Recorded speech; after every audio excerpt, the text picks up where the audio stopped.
Good evening, everyone.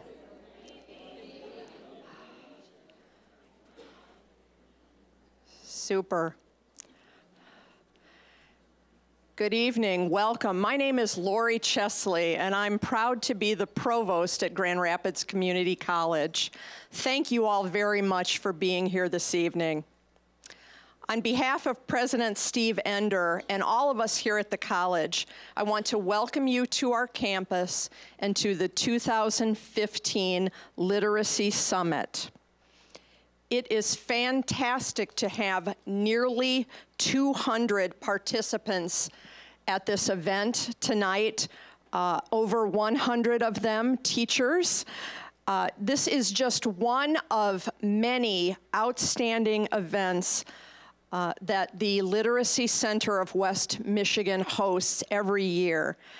And so I'm asking you to please join me in showing our appreciation to Dr. Wendy Falb and her staff for creating this great opportunity for us.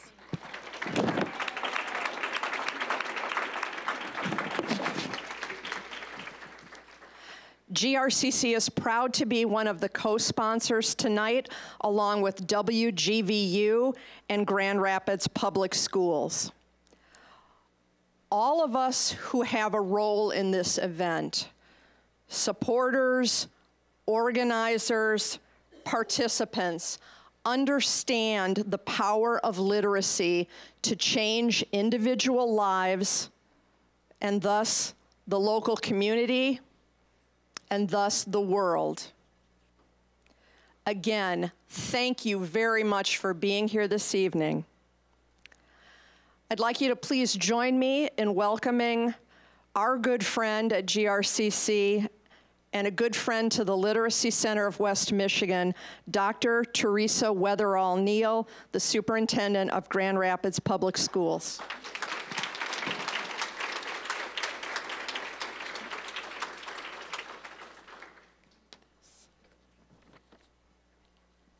Good evening. What a wonderful crowd, and we could not come together for any better reason than literacy in this community. And not only for our children, but truly for our parents and the community at large. I am pleased to say good evening on behalf of the Grand Rapids Public Schools and to our good friend and my board member, Dr. Wendy Falb. This evening is really about celebrating all of the hard work that we have done and the excitement for what we are going to do here. The Grand Rapids Public Schools and the Literacy Center with Dr. Falb, we have almost become one. We see literacy as something from birth, now all the way through adulthood, and so we're pleased to partner with the center. Thank you for that. Reading and writing, we know, is truly a gift. And it's a gift not only for children, but it is a gift for everyone in this community. And if we stop and think for just a short time, we all can come up with 1 or 2 or 10 people that we know are struggling with the issues around literacy. At one time, I thought it was a Grand Rapids Public Schools issue. It isn't. It is an issue for this entire community. And if we come together and focus on doing what is right, everyone in this community will gain from it. Again, I am so pleased to be here this evening. I thank you, Dr. Falb. I know how passionate you are about this work. And it didn't just start when she became the executive director. It is truly her passion. You guys, we are in good hands. And together we can make this happen for our city, for our community. I want you to enjoy the conference tonight, to enjoy this time. We have a great panel, a lot of knowledge, and a lot of thought went into planning this. So let's sit back and learn as much as we can, and then get to action.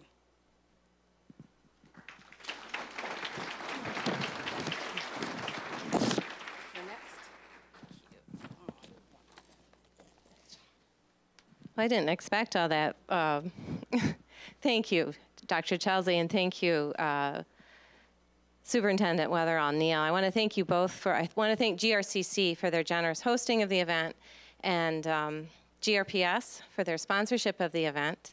And I also want to thank WGVU for their sponsorship of the event, for bringing Ms. Levy here, who will be serving on our panelists, and bringing Word Girl, AKA Shelley Irwin. Did you guys know that was Shelley Irwin? And that, I think she took over, so Shelley's amazing. So thank you for bringing Word Girl. I would also like to acknowledge our dear Mayor George Hartwell. He has been such a champion his entire tenure as mayor for literacy. Thank you and welcome to our event.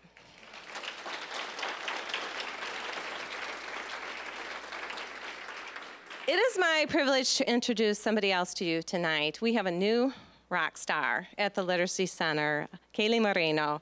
Kaylee brings so many assets to the Literacy Center. She's a recent graduate from the University of Michigan's social work program, where she focused on community organizing, social policy, and program evaluation. You can understand why I'm thrilled to have this hire. She's also a proud Ferris State graduate, go Ferris, where she really got her passion for advocacy by working on equitable access for post-secondary education for Latinos and undocumented students. She is one of the co-founders of the Center for Latino Studies. We are all excited to see her lead the next chapter of the Community Literacy Initiative. Kaylee, will you stand up quickly? She'll be moderating our panel tonight. We have Kaylee to thank for the organizing of tonight's event. Thank you, Kaylee. All right, it's the second week of school, and we have over 100 teachers here, and I am just overwhelmed and thrilled. And I want to give a warm welcome to all of you and express my gratitude to your dedication and commitment to our community's children. Everyone in attendance here tonight is connected in some essential way to ensure that the empowerment of literacy will bring about a just and vibrant West Michigan. As we know, there is much, much work to be done in this area. We are eager tonight, I'm especially eager tonight, for your response engagement with the subject. I want the boots on the ground, the people who are doing the work, the people who are coming up against the challenges and failures and joys and insights and wisdom of doing the work.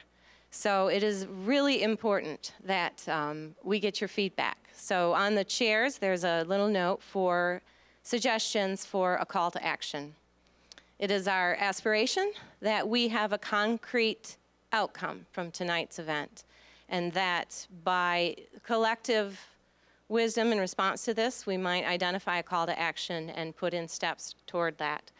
I would also ask you if you would fill out the evaluation. It would help us to ensure that we have an even more effective summit next year. And by way of getting you to do this, we have some Meyer gift cards for a drawing. So if you could do that at the end of it. There'll be also an opportunity for question and answers after the panel. So that would make it an even more dynamic conversation if you would engage with a question and answer time. You know, I don't know how old I was. I think I was actually in graduate school when I really, really understood that language shaped not only how we thought, but about what we could think about. That language was our limits and our expansion. And it was about 15 years ago, I also got introduced simultaneously to the concept of subtractive schooling. That concept that by stripping or ignoring a child's home culture and language, we were actually removing the very foundations of their education. Well, it's about 2 decades later, and we are still working to implement policy, practice, and methodologies that scaffold a child's home culture and language into academic language, into learning, and how essential that is. I think even now, I had a great day with Dr. Navarro, touring some schools, talking about the pressures, challenges, and excitements of the next chapter of education. How with standards-based education and assessment, this academic language is even more in the forefront. While it's ushering in a richer, deeper education for our children, it's also ushering in larger challenges for educators. And so this bridging of home and school and using the assets of a child's home culture and language is even more essential to accomplishing this work. Dr. Navarro will be engaging us on this subject. She came by way of my colleagues on the Grand Rapids Public School Board, Dr. Tony Baker and Reverend John Matthias and Reverend Nathaniel Moody, all leaders who are passionate about this subject, and said, you got to bring this woman to town. She is on fire, she's passionate, and we need to engage with this in Grand Rapids. Dr. Navarro is actually a graduate of Calvin College. And this was complete coincidence. We found this out. So we're welcoming her back to Grand Rapids. She is also a graduate of the PhD program at the School of Social Service and Administration at the University of Chicago, where she focused on community organizing, binational political incorporation of Mexican immigrants in Chicago. And her current work, and I know this is key for all of you, is identifying policy supports and systemic changes to bolster teacher preparation, both pre and in service, and meet the needs of the state's diverse language learners. So we're thrilled to have her here and have you here to engage with her. Please help me in welcoming Dr. Navarro. Excellent. So I'm the one charged with keeping everyone awake and engaged after a full day of work. Oh my goodness. All right, are we ready? Is this PowerPoint? I know, I asked, you have to help me because I'm not good with computers. We got a lot to cover, but you're gonna stay awake. Okay, I promise. We're gonna make this interactive. Okay, so today we're gonna talk about demographics of today's students, which we know are changing tremendously. Then we're gonna look at supporting language literacy and content learning for today's diverse learners. And then we're gonna look at recommendations for future action. I wanna start today with some national statistics. You guys in the back can hear me, right? Okay, so no, none of that. All right, national stats.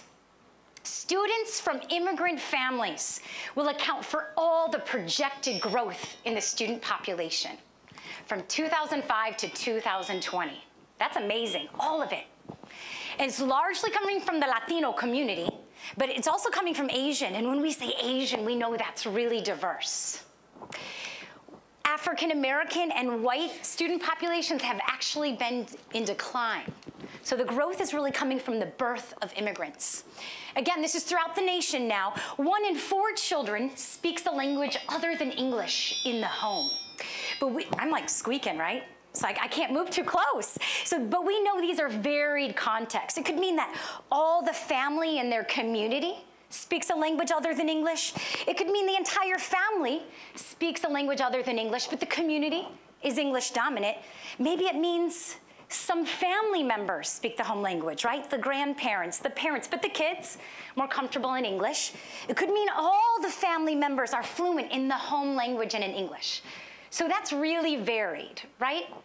Nationally, 1 in 10 students are now classified as English learner, needing some support in the classroom to access the curriculum. That's nationally. This is important too. 75% of our English learners are US citizens. Really important. Now, legal status isn't as much of an issue for them because these are generally the children of immigrants. That's where the growth is. But of course, legal status matters for their parents, and how we've treated their parents matters, yes? In most states, because the growth is coming from the birth, right, the children of immigrants, in most states, English learners are concentrated in the pre-K to 3rd grade range. That's where most are concentrated. Throughout the nation, 1/4 of our children under the age of 8 have at least one foreign-born parent. So this is our context, right? These are shifts nationally. Now, I'm talking about all kids here. Who's worried about the growing economic divide in this country? We're at the point now where for all kids, 51% of our children now identify as low income. We have more kids identifying as low income than we do middle class. Welcome to the post-industrial age, right? The hourglass economy. More and more jobs at the top end of the economy where you do well, shrinking middle class opportunities, and more jobs at the bottom end of the economy. You gotta work too to get by. They might rob your salary. Yeah, temp labor. That's part of our context, and teachers are seeing this, right? We're also seeing a growth of poverty in new areas. This is big where I'm from. We're seeing the growth in suburbs. We're seeing it in rural areas. English learners are almost twice as likely to be identified as low income as non-English learners. But what does this have to do with Western Michigan? Let's do a little guessing game. Let's see what you guys know. I'm not letting y'all sit down this whole time. A little guessing game to see the percentage of students in Grand Rapids Public Schools who identify as English learners. So you get to guess if you think it's 10, 18, 27, or 35%. So if you think it's 10%, stand up. Uh-oh, no cheating. Somebody was like this. 18%. Right. I'm looking at the dignitaries, don't mess up. 27%. Okay, we got chunk. We got chunk. Kayla, you can't do this. You can't cheat on this. All right, take a seat. 35%. Yeah, it is 27%. We should have candy. We should have games, right? It's 27%. So Grand Rapids Public Schools is almost 3 times the national average. Do we know what it is in Kent County? You can guess this. I just yell it out. Y'all have to talk to me. Kent County, what do we think? 15. 18, 15. It's 10. So it's right in line with the national average. Now, remember I said that in most places, this is largely becoming an early childhood issue, right? That the growth is really coming from the birth of immigrants. We had a surge in immigration, late 90s, early 2000s. Those folks have had children. Well, what about here? What about in Western Michigan? What about Grand Rapids? So if we just look at our students, we don't have pre-K data. We have kindergarten to 3rd grade. Just looking at these students, what percentage identify as English learners? So you got to guess 20, 30, 40. I should steal those Meyer cards from you. 20, 30, 40, or 50%. So if you think it's 20% of the kids K to 3rd grade, stand up. How about 30? In the K to 3rd? Okay, 40. A little bit more on that one. All right, what about 50? It's 30. It's 30. Ooh, this was fun. 30%. So we're now at the point that 1 out of every 3 kids in K to 3 identifies English learner. And we know this population's not static. They don't stay under that classification. It's usually 3 to 5 years. But sometimes quicker, depending on the strategy. And so with stats such as these, this is the future of your district. At some point, every educator in Grand Rapids Public School will have a currently classified or formerly classified English learner. At some point, every educator, yes? Some people are nodding, some are like, oh man. Every educator is going to need to be prepared on how to build academic language. I think this is exciting. This is good practice. It's always been good practice, but now it's in standards. So what am I talking about here? Building language and literacy skills with diverse learners. How many of us have kids? We know this. First we hear, right? We hear sounds, we start making them into words. Then we learn to speak, then we learn to read, and then we learn to write. Key point, language proficiency has an effect on literacy development. So literacy is the ability to read and write, the ability to use printed and written information to function in society. You can't divorce literacy from those 4 language domains.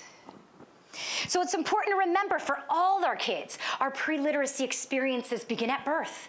They unfold during our interactions with family, caregivers, community.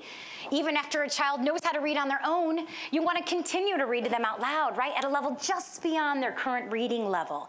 You want them to have exposure to new words in a way that's authentic, right? Where they can hear how it's being used in context. And you want to expose them to new kinds of knowledge. Boosting early language and literacy is part of this broader movement around encouraging all kids to have access to early childhood, right? It's seen as a critical point to boost language and literacy. And access to early childhood has been propelled by research on early vocabulary development and how that contributes to later reading. How many of us have heard of the word gap research? Have we heard of this? Yeah, some of us, yeah. That low-income kids in their first 3 years of life were hearing 3 million words. Middle upper class kids were hearing 11 million. Tremendous word gap. That gap's important when we start thinking about socioeconomic status, vocabulary development. How many kids identify as low income in Grand Rapids public schools? A lot, 84%. Do we know what it is in Kent County? It's 49%. It's looking like the nation. It's getting close to half. This has given credence to ways of promoting young children's cognitive and language development, right? We've heard of this, talking directly to babies in early infancy, read-alouds, choosing books, music, and games that reflect a family culture, language, right? This isn't new. I think we've heard this, but we want to get kids excited about conversing, excited about expressing themselves and ideas. So across these 4 language domains, listening, speaking, reading, and writing, we want our kids to read well, right? What's the most important to emphasize?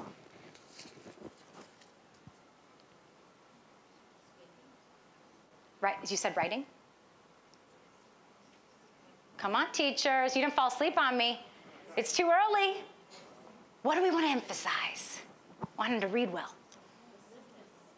Listening? Oral language development. You had it, you should have said it loud. Oral language development is the foundation to literacy, but we got a problem. As teachers in schools are pressured to boost test scores, students on their way to learning academic English sometimes are placed into remedial reading classes, yeah? They emphasize decoding, sounding out words, basic skills, over vocabulary development and reading comprehension. The activities can be individualized, focused on solitary performance. And they downplay this critical role of social interaction to stimulate language learning. Give an example of an energy drink can. I could read the ingredients on the can, right? I could decode them, I could sound it out, but I wouldn't know what I was reading. I wouldn't comprehend it. I don't have that kind of background knowledge. I don't have experience with those kind of words. I don't know the language of the subject matter. It's chemistry language. You ever read one of those? It's chemistry language. It's how a lot of our children are feeling when they come to reading, right? They don't have the background knowledge, the connection for that deeper comprehension. What about bilingual kids? Research on bilingual children is growing, and we know they're on a spectrum. Right? You've got kids on one end of the spectrum that are raised speaking in a home language and in a community that speaks an entirely different language. They sometimes call that linguistically isolated, yeah? At the other end, you can have kids that maybe speak a bit of that home language but are mainly proficient in English. So it's really broad spectrum. I want to bring up 2 risks. I think this is big for Grand Rapids and things I've heard today. A big one is lack of continuity in language development. This is really important for our young ones. If your first language is well developed, then generally those language skills are going to transfer into English. But what about our little ones who don't have a language yet, right? They're emerging bilinguals. They're building a home language, they're building English at the same time, yeah? If your first language is not well developed and children are fully immersed into English, the lack of continuity in language development can be limited in both languages. This can leave a child vulnerable to language delays and literacy problems later. What's most optimal for long-term gains in English language proficiency and academics is to continue building that home language in early childhood and into the early grades with deliberate exposure to English. Another risk, and this has to do with our families, and this has to do with limited literacy experiences in both languages. Some families, and I get this, they're eager that their children learn English, right? Because they want them to be successful in US school and life. I do too, right? So they might choose to limit a child's exposure to the home language and just do English. Here's where the risk is. If those parents aren't adequately proficient in English, then they can't provide those higher pre-literacy activities we talked about, right? Those stimulating conversations, those read-alouds, those kind of robust language experiences. Children need those to read well. So if children aren't getting those kind of pre-literacy experiences in either language, they're at an increased risk of failing to achieve literacy in either language. Yeah?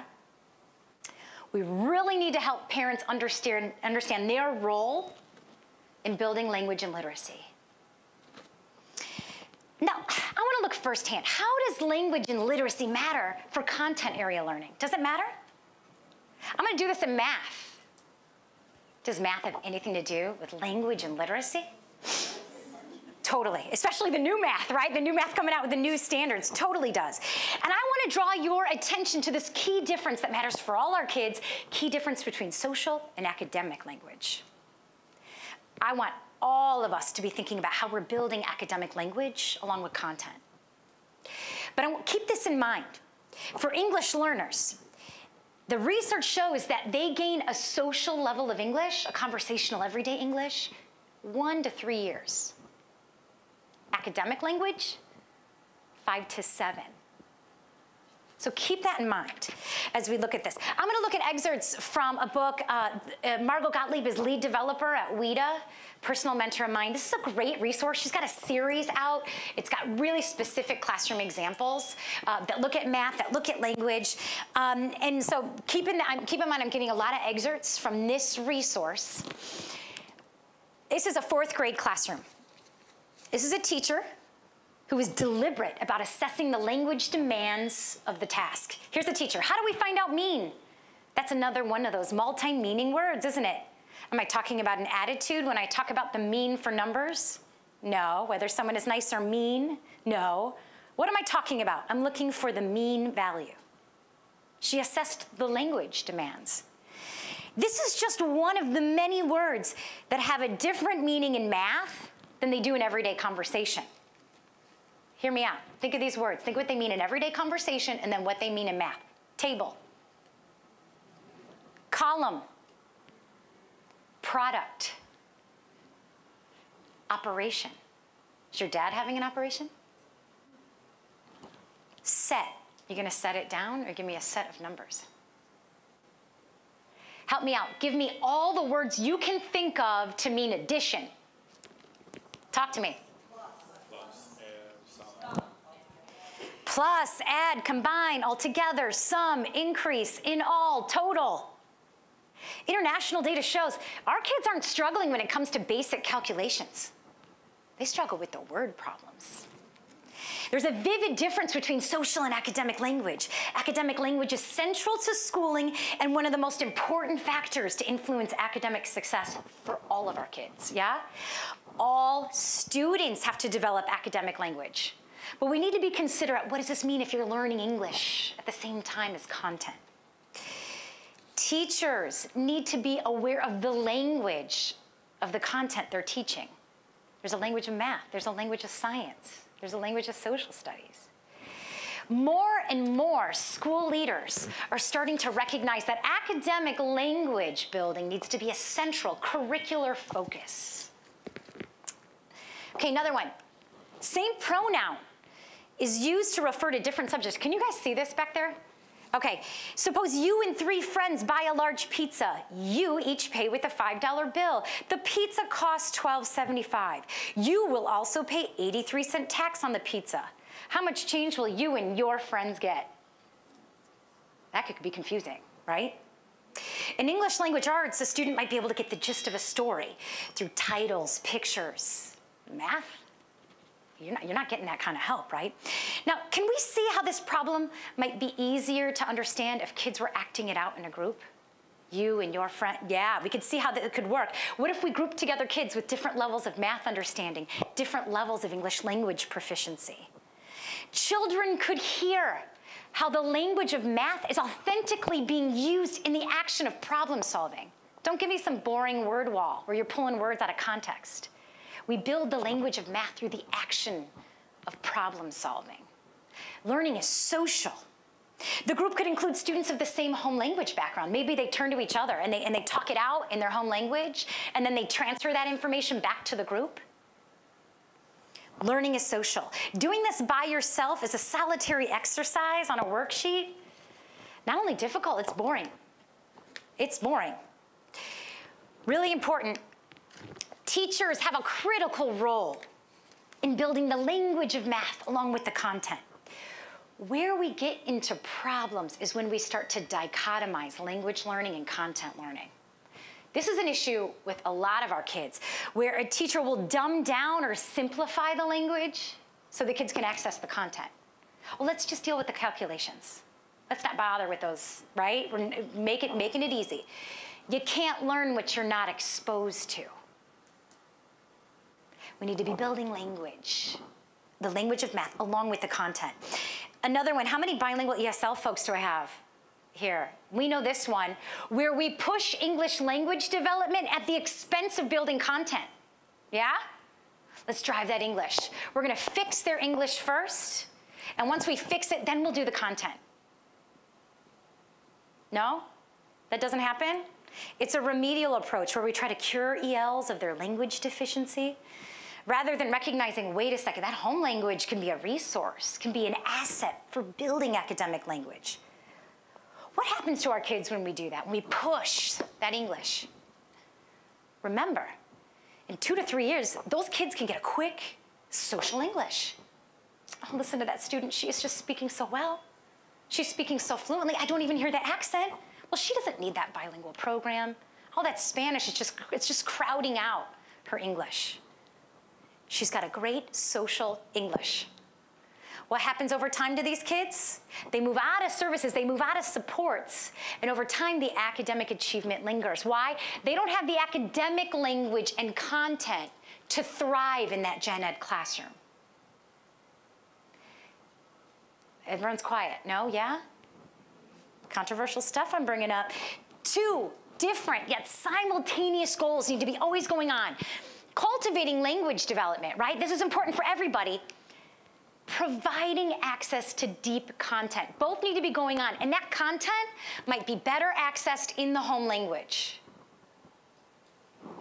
Okay, guys, 2 more examples, 2 more.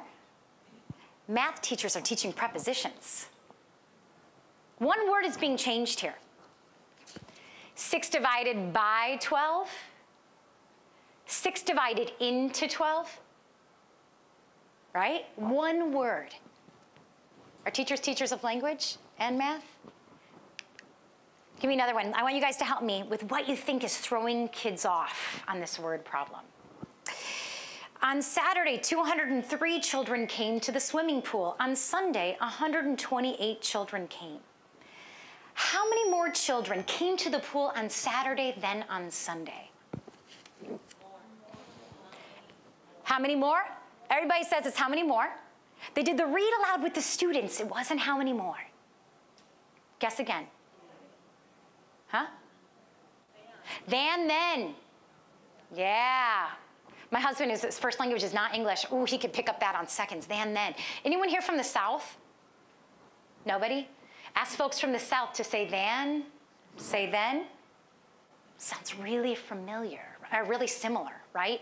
And folks pick up on this. Might a teacher need phonemic awareness for how we talk? It can be different from how we might read it and understand it.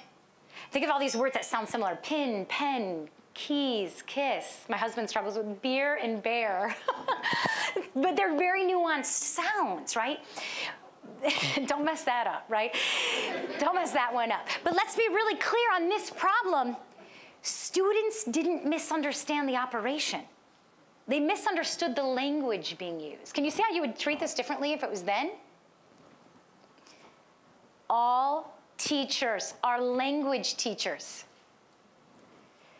Teaching the language of math, along with how to read in math, along with math itself. And children need ongoing intentional development of their academic language. Now, I want to be clear. My ultimate goal, I want every kid to access high levels of academic English. That is my goal. That's the language of power. It's the language of the classroom. It's the language of tests. It's the language of the labor market. But my question today, and this is super important, how do we treat home language along the way while we're trying to access high levels of academic language? All right, guys, I really need some help on this one. Who's good at poetry? Anyone good at poetry? Yeah, help me out, stand up. Gwendolyn Brooks, African-American poet from Chicago. You gotta help me, you raise your hand. Now, I know you're red, but it doesn't matter. It doesn't matter, can you see it? Could we have a mic, or can you just talk loud? Yeah, you gotta talk loud. Now, everybody get ready for the snaps. Everybody get ready for the snaps, okay? Let's do it. We real cool. We left school. We look lazy. We scratch straight. We sing. We think big. We jazz Jews. We die. Give me some snaps. Western Michigan snaps. All right, you're not off the hook. Even I know I love this shade that you've turned. Stand up. I love it. I love it. Now, ready? Translate this poem for me into standard academic English. Wait, like, we are extremely cool. We did leave school. We do look late. We are truant today. And we strike. You don't have to do the whole thing. You don't have to do the whole thing. I do this exercise a lot with teacher candidates, really trying to drive home this difference between social and academic language, right? Asking some folks to translate this gets uncomfortable. One candidate, really, it's just so eloquent to me. She said, when we translate this poem, it loses its essence. Doesn't mean the same, right? We're so drawn into the lived experience of this poem. And the minute you translate it, it doesn't work. Now, I also ask candidates, is using a poem like this in the classroom an obstacle to learning? They're not politically correct, teacher candidates. And the answers get really contentious. These kids are writing how they talk, even though, D-O. I would never use this poem. This way of speaking is going to hold them back. I had another teacher candidate. She was quiet. I think she was embarrassed. My whole family speaks like this poem. They speak broken English. What's the connotation? Broken? That they need to be fixed? And the implication of what the other student candidate was saying is that some of our children are with their family, with their community, sharing their dreams, desires, dealing with trauma, that way of speaking is broken. It doesn't have anything to do with school. In fact, it's an impediment to success. That's the message, right? Do all African Americans speak like this poem? Of course not. Might some whites speak in a language variety other than standard academic English? Might some Latinos? Oh yeah. Second, third generation especially quickly get more comfortable in English, but it's not a standard academic English. This is nuanced. How many of us come from homes or backgrounds where we speak an entirely different language or in a language variety that differs from standard academic English?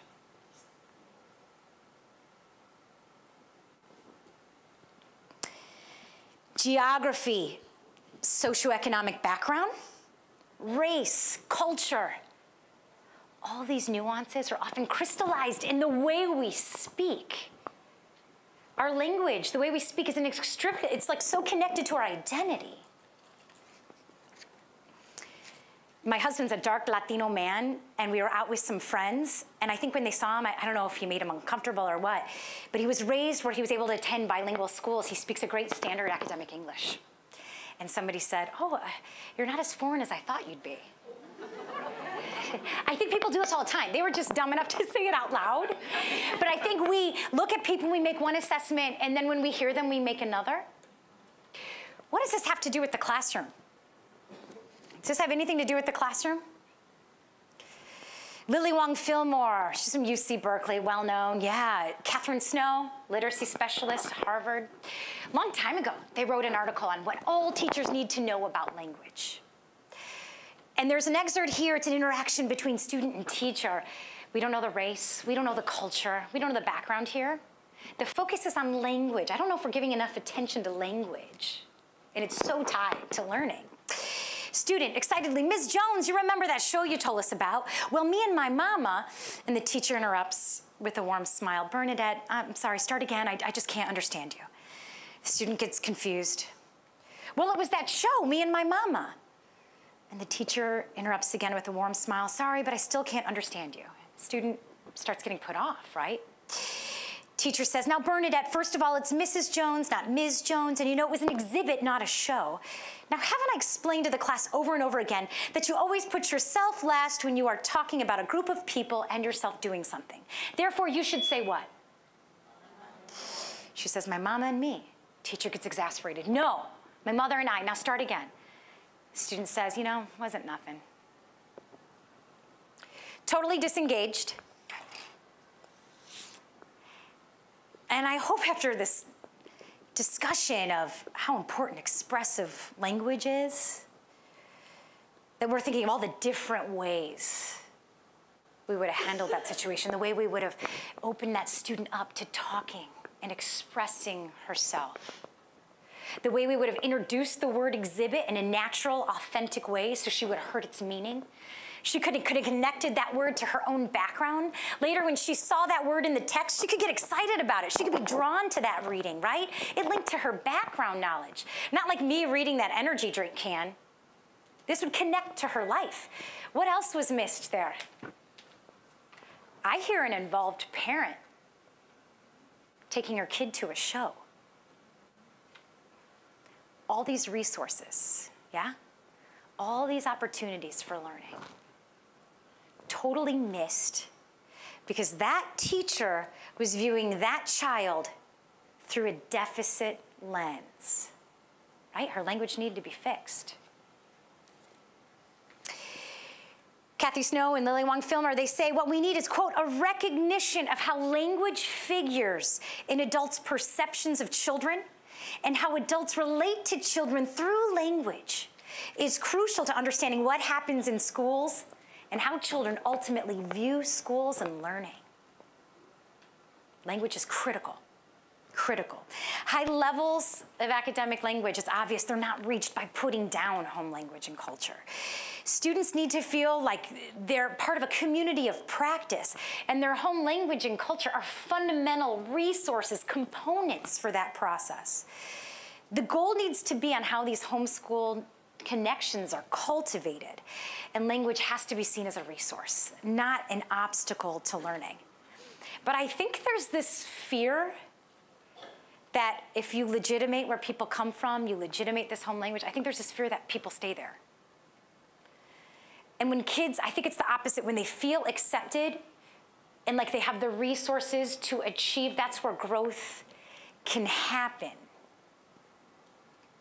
One of the most important factors for student success is self-efficacy. It's super important to understand, yes, there's a difference between social and academic language, but this is not a dichotomy.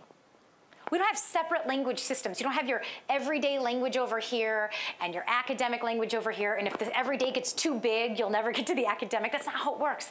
It's a continuum. We want to use that everyday language as a resource to build into academic language, yes? Huge. We want to be intentional. We want to develop language across the 4 language domains. Yes, that's important. Somebody was like, all of it matters. Yeah. But what's so important for this foundation for literacy? People. You fell asleep on me. Oral language. Our panelist knows it. Yes, excellent. Now, this is good practice for all kids, right? All kids, yes? So is good teaching just good teaching? Yeah. I think it's totally misunderstood. English language transfer. This is totally misunderstood in our policy. I think a lot of our policies, a lot of our accountability policies are set up in contradiction to this because they don't get it. So can we all say meta-linguistic awareness? Meta-linguistic awareness, doesn't that make you feel fancy? Go home tonight and say, I got some meta-linguistic awareness. I've got some. That's bridging. That's the bridging between two languages. This chart, I need to get out more, but this chart, it gets me excited. I know I have 2 young kids, I don't get out a lot. This is such a great chart of cognates. 1 fraction unit. Look at all these cognates. In Spanish and English, 86% of the English learners in Grand Rapids Public Schools is Spanish. So it's fair that I show this, right? This makes sense. Is this social language or academic language? Ooh, so if we build knowledge, we build content, we build academic language in that home language, it'll transfer to higher levels of academic English. Ooh, we gotta get this. So meta-linguistic awareness is recognizing and identifying these cognates. Spanish and English, 30 to 40% of those languages share cognates. And there's cognates in all kinds of languages. But kids don't necessarily see this link. We gotta point it out. We gotta actively build that bridge. Meta-linguistic awareness is comparing similarities and differences across languages. It's also the transferring of information and literacy. If you know how to tell time in one language, you can do it in another, yes? That information transfers. You know who loves this chart? Immigrant parents love this chart. Because we got a problem where we're driving that English, right? Driving that English. Kids lose the home language quickly. They've only got a social English, though. They don't have the academic. And parents are like, man, I want to help with this new math. The new math is freaking people out. It's freaking them out. They want to help. They want to get involved. And they're saying, but if I do it in the home language, am I going to mess them up? No. Explain it. Build it. And it's going to transfer. Really important. Again, we have one language system in our brains. Okay? It's not the home language over on one side and the English language on the other. It's building the home language, building the English, and it's the interaction between the two that's important. All right, so what do? Is anyone here talking about the seal of biliteracy? I'm putting in a plug for the seal of biliteracy. I think Grand Rapids could do this. You could do that at the district level before it goes statewide. This is recognition on graduation that you have accomplished another language across those 4 domains. This is great for our English learners. It's totally asset-based. It promotes them keeping that home language and building it while learning English. But this is great for native English speakers. This is what's economically viable. This is what everybody else is doing. So it's a really great way. It doesn't have to be a top-down mandate. Folks can opt into it. But it's a really great way to promote multilingual, multicultural education. I also think we want to think more deeply about linguistic and cultural competency across a number of realms, right? Early childhood is receiving a lot of attention. It's great, that's important. It's this critical time for early language and literacy. But are those programs affirming of home languages and cultures? And as much as possible, are they building that home language with deliberate exposure to English? We really got to negate this message that the non-English language and culture are an impediment to success. Family engagement. How many times, if I had $1 for every time I heard, have meaningful practices? Well, what does that mean? What does that look like? That's going to look different with different communities. Really important to involve parents to share their language and culture. Remember that a lot of parents are feeling this tension between their home language and culture and then this new influence of the English language and US culture. And so they need to feel supported. They need to feel respected in order to manage that tension. Another huge thing for a lot of communities is diverse ways of building literacy at home. A lot of communities, it's storytelling. That's huge. That's important. That's the expressive, receptive language that we were talking about. We've also found that some low-income families, they found more language is shared over a game, like dominoes or bingo. You get richer language interaction than just giving them a book. Yeah? So we want to be thinking of that diversity. Some guiding questions we can be thinking about is how can students and their families' cultural views and practices contribute to their learning in schools? And which community organizations and activities can be tapped to help us in that process? Teacher preparation. Ooh, there's a lot of talk about teacher quality. But I hardly ever hear of teacher quality being about language and cultural competency. It's kind of this homogenous idea that good teaching is just good teaching. Let me tell you, in an upper class suburb, it looks different than in different parts of Grand Rapids, right? And teacher effectiveness to me is how prepared you are for the students in front of you. That's teacher effectiveness. And more, that's a student of language and cultural diversity. Before I get into it, I'm gonna read a quote. A Michigander, Deborah Ball, Francesca Forzani. I come from a policy background, so I gotta read a quote about policy. Most policymakers are more concerned with recruiting, quote, better teachers and developing new approaches to teacher evaluation and accountability than with building the infrastructure needed for high quality instruction. Should we read it again? And does this teacher quality stuff, again, it's not responsive to language and cultural difference. I'm gonna read it again. Most policymakers are more concerned with recruiting, quote, better teachers and developing new approaches to teacher evaluation and accountability than with building the infrastructure needed for high quality instruction. And that infrastructure has to include how we're supporting educators to respond to language and cultural difference. The driver's been accountability, not capacity building. I'm gonna give you a little bit of an example in Illinois. Illinois is not perfect by any means, but just some changes that have happened to promote linguistically and culturally responsive changes in pre-service and in service. We don't have a systemic mandate that all teachers receive training on language and cultural difference. It's usually, English learners are like in some really broad, awful diversity. I shouldn't say awful, it depends who's teaching it, but usually these diversity courses can be a little painful, right? Depending on who's teaching it. And it's ELs are just thrown in there, right? Another group. And I think folks are really calling for more specificity on second language acquisition principles and culturally responsive pedagogy. Now, but we've had a shift. We've had a major shift in student demographics. Sound familiar? And we're getting that shift outside the city, people. We got more English learners outside the city than in the city. So this is all of Illinois, just like throughout the nation, right? This diversity. We've had some major policy changes. Because we have knowledge about language development, we now require bilingual ESL services in early childhood. We've also had teacher licensure change, where early childhood is birth to 3rd grade because of this continuum that we know is so important around reading. Another big change, this is big. Most administrators will only hire bilingual ESL endorsed teachers in that birth to 3rd grade spectrum. That knowledge is, they're seeing it as essential. So the market's shifted. That's huge. The administrators are the consumers. So because of that, a lot of pre-service institutions are changing their teacher preparation program. They're either requiring courses for all students specific to English learners. A bigger change is most of them are revamping their programs to facilitate attaining these endorsements. Some are even requiring it, specifically for early childhood. But we're getting a jump in ESL teachers. Quality's mixed too, right? Let's be fair. We still have a paucity of teachers who speak that home language. Sound familiar?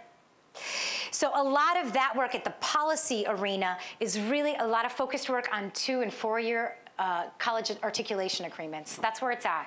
That's where a lot of, we have to be thinking about non-traditional students and how we're supporting them, because that's the folks that have the language and cultural competence to work with these kids, and those are the ones that stay.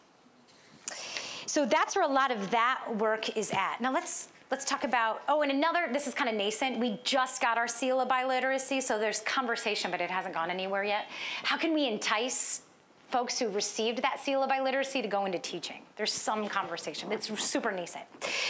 Okay, in service, can we review those mistakes again that can happen? Denial, obviously. Oh, these kids don't need any help. They don't need any support. I mean, that's crazy. Remediation, I think, is common. Where we're gonna fix that language problem, we're gonna drive that English, and once we fix it, then we'll do content. And they miss out on all that time of content.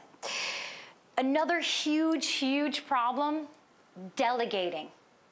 Oh, those are your kids. Those are for the bilingual ESL specialists. I do content.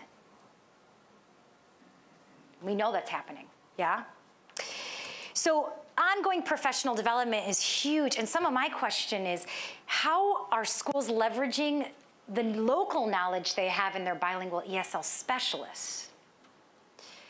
Because now a lot of that knowledge about language building, all our kids are needing it, right? And we also know that a lot of these kids, when they're exiting bilingual programming, they're still at that social language, and they're going to need help with that academic language.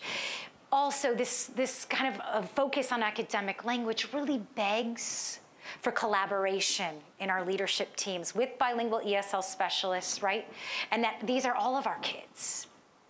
But some important questions are, well, who exactly are our students? I know that in different schools, that means different things. What are our goals? What kind of evidence do we have about student performance? What evidence do we have about language? What evidence do we have about content? Is our content evidence valid and reliable? What supports do we have in place for our ELs? What supports do we have for the recently reclassified ELs? That group often gets forgot about, right? The ones that are 2 years out. So these are kind of the important guiding questions that I think teams can be asking themselves so that we're all working together to support these linguistically and culturally diverse students, as our nation depends on it, yeah? So I want to close out today, a great Nelson Mandela quote. If you talk to a man in a language he understands, that goes to his head.